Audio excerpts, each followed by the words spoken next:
guys, welcome back to the channel and welcome back to part 4 of the series of doing the engine swap on this Range Rover Sport. We've come in early this morning, we fitted the starter motor, all the wiring for the gearbox is all back up, the crossover pipe's on, all the heat shields are back on, the crossover pipe, the turbo.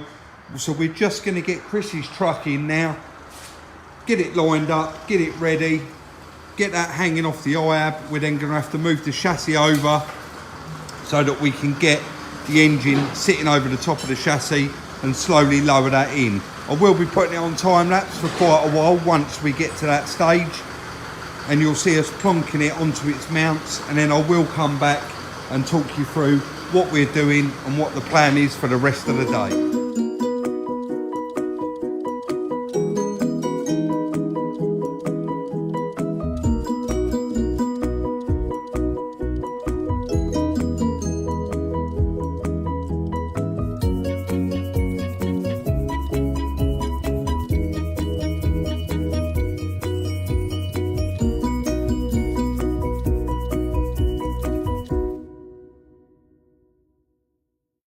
Right guys, we are going to lift this in on camera. You're not going to obviously hear me or Chris, and there is going to be quite a lot of messing around, so this could take quite a while and I may have to shorten this down a little bit, but let's get involved and try and get it back in there. You ready, mate? Yeah. That was the awkward bit. I think that has to stay.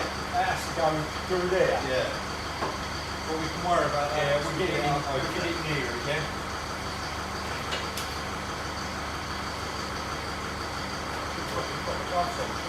You want some?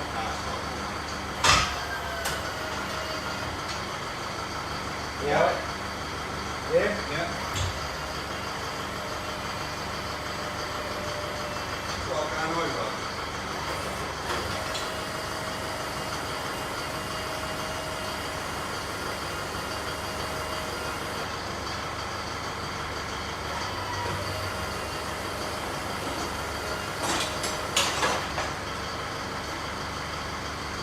Come down a bit. Yeah, just let me get on the other side, mate. Sorry guys, you're probably all screaming at the screen right now. Rob, where's your gloves? They are around the other side somewhere. Alright, yeah.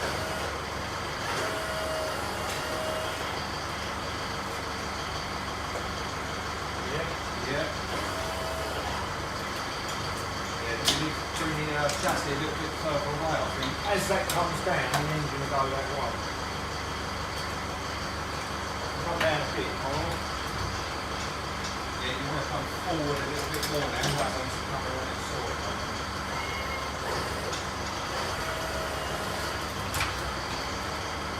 That's it, and down the edge.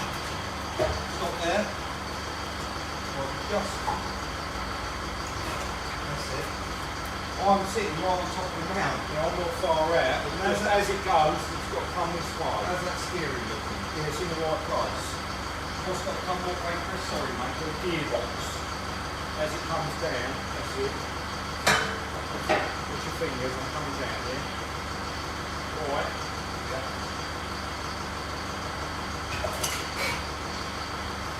Just sit on my back.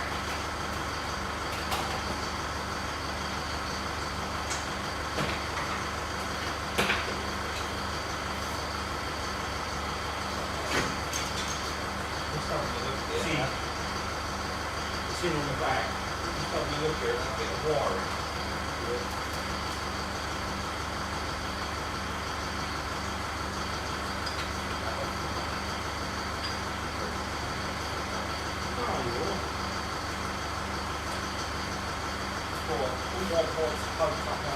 I am quite tight inside, but then I'm very, very close. Are you actually sitting over the top of the mount?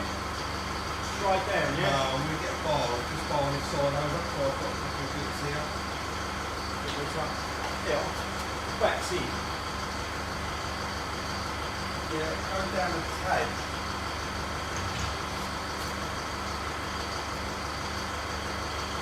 Just a bit worried about this moving it. It's sitting that far forward. Just going to move it back.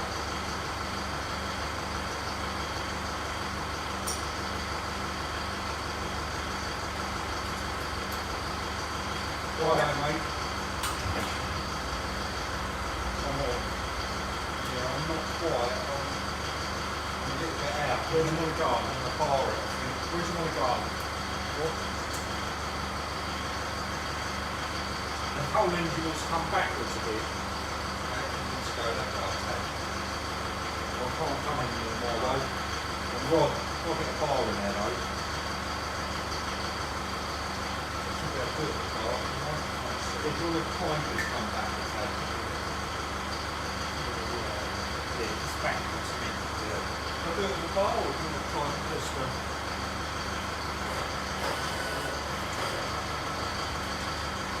Not quite. Very, very close. I'll do that for bar. We'll go for bar.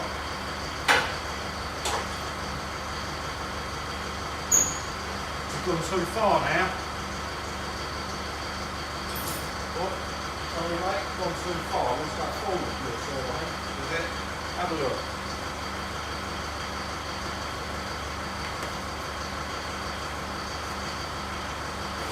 No, hold it there. Make it faster, here you go. Right. In. It's in there, guys.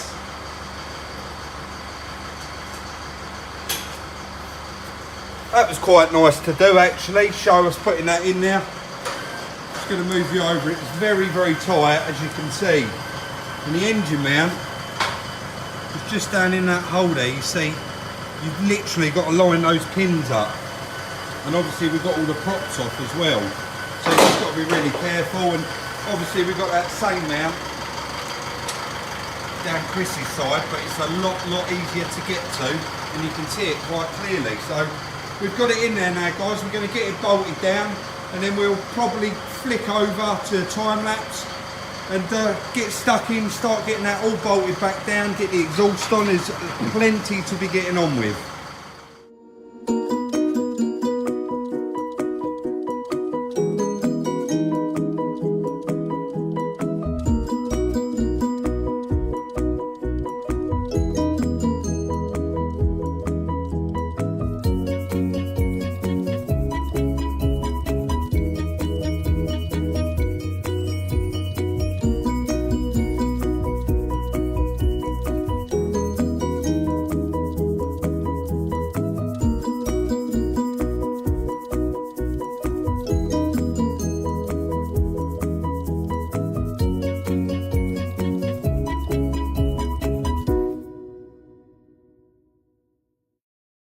Back there, guys. I don't want to overfill it with time lapse. I know that you do like to see as much as you possibly can. Chris is just literally finishing off all the little bits and pieces around the front. You probably see us both on that time lapse lying underneath trying to get the pipes clipped into the rad carrier. Sorry, not the rad carrier, the fan shroud here. There's all like little lugs on the bottom where the pipes actually clip into, and you've got to get them all in line, otherwise the fan itself is going to foul on those pipes. So literally we are down to all the last little bits. Chris is just clipping that on there, piping it all up.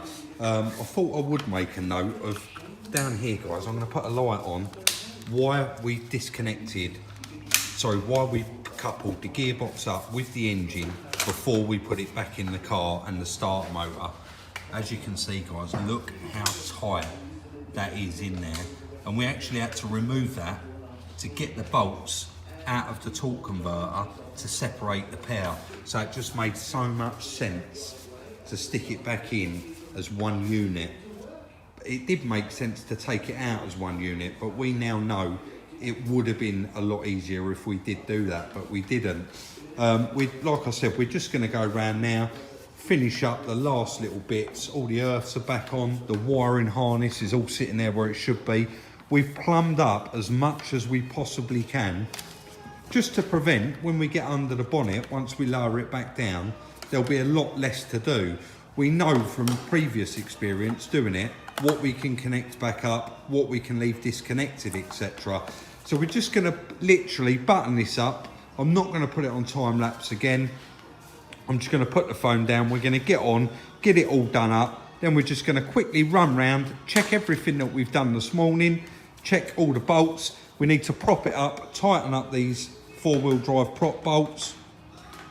And then we're going to be wheeling it outside, giving it the almighty jet wash that everyone desires for this car to have, the chassis. So we'll be taking it out, doing that, and then wheeling it back in, getting it lined up. Got the kit out, we've got the acid and the chassis outside. So I'm going to crack on and get this cleaned up the best I can.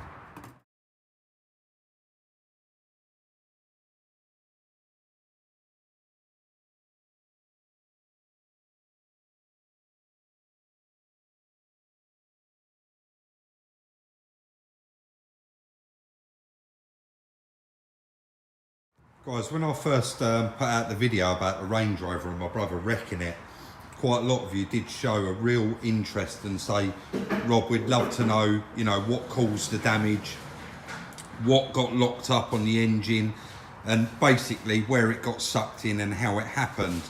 So now that we are pretty much done with this engine, it's not going to be in this series, but Chris just said we can do a video on this at a later date, or maybe possibly when we're doing a video on another car or another project, we could strip this down and show you guys what actually fouled on it when it sucked up the water, because you'd be really interested.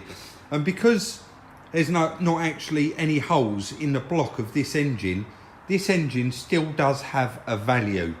There is still going to be, it's still good to go. So there is a possibility, like I said in that video, that we will buy Discovery free for Chris, maybe a knocking engine, and we'll put a new crank in this one if it needs one, and we'll use the heads off of that or the heads off of this. We'll do like a mix match and we will build an engine. It's not going to be coming really soon, but definitely in the future that is something that we will do. Obviously let me know in the comments of this video if you really would like to see that, because that is something that we wouldn't actually mind doing. We could either do a whole video on it or integrate it into maybe one of the salvage videos or another will it run video, etc. We'll do something like that. Yeah, let us know what you think. Guys, we've got that all cleaned up. We've just rolled it back in, got it as in line as we think it's got to be, but we will possibly have to use the jack to shift it over, move it from left to right. It's definitely not going to be spot on, because obviously we had that right over here earlier and we've had it outside, and give it a good wash as well.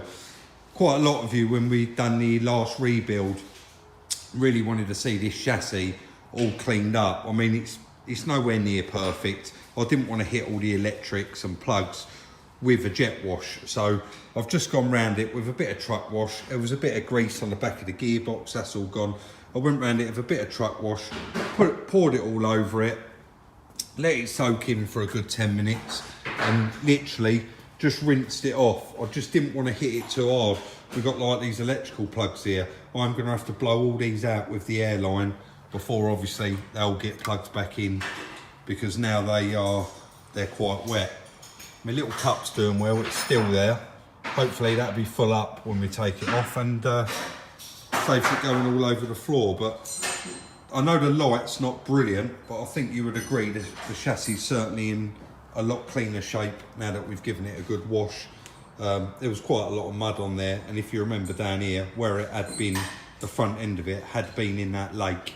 There was all mud and debris and all sorts all caught up underneath there. So it has been a really, really, really productive day. It's probably a bit too late to say it in the video now, but for the upcoming videos, always follow us on Instagram for some little sneak peeks during the day. Salvage Rebuilds. Let us know what you think, guys. This will be the end of the video, just fitting the engine today on this, and then in the next video it's going to be putting the cab back on, getting it bolted up, plumbing all the electrics up, and hopefully turning that key and getting it to fire up. Guys, thank you very much for all the support and comments in all the previous videos.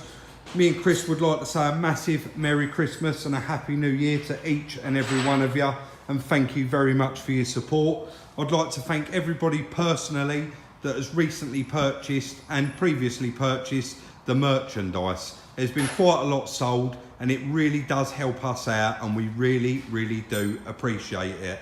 There'll be a link for that in the description. Yeah guys, Salvage Rebuilds Instagram, like, subscribe, share, turn on the notification bell so you don't miss any of our videos. This is a 6-parter and you are now watching the end of part 4. We'll see you in part 5.